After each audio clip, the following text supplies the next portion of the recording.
فانطلقا، پھر چلے، حتی اذا اتیا اہل قریۃ استطعما اہلہا، اور جب یہاں تک کہ وہ پہنچے ایک بستی والوں کے پاس، وہاں انہوں نے ان سے چاہا کہ وہ انہیں کھانا کھلائیں، مسافر جیسے ہوتے ہیں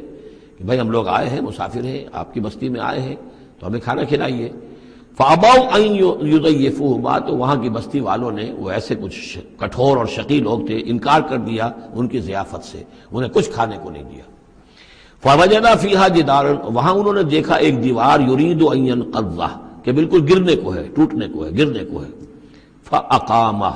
تو وہ حضرت خضر نے اس کو سیدھا کر دیا، بنا دیا اور سیدھا کر دیا، مضبوط کر دیا۔ قال لو شئت لاتخذت علیہ اجرا، تو حضرت موسیٰ نے پھر کہا کہ اگر آپ چاہتے، یہ اتنے ناہنجار لوگ، انہوں نے مسافروں کو کھانا تک نہیں دیا اور آپ نے بغیر مزدوری لیے ہوئے ان کا کام کر دیا، ان کی دیوار سیدھی کر دی۔ لو شئت لاتخذت علیہ اجرا، آپ اس پر اجرت طلب کرتے ان سے، اور یہ جو اجرت سے جو ہے بہرحال ہم جو ہے کچھ نہ کچھ کھاتے پیتے۔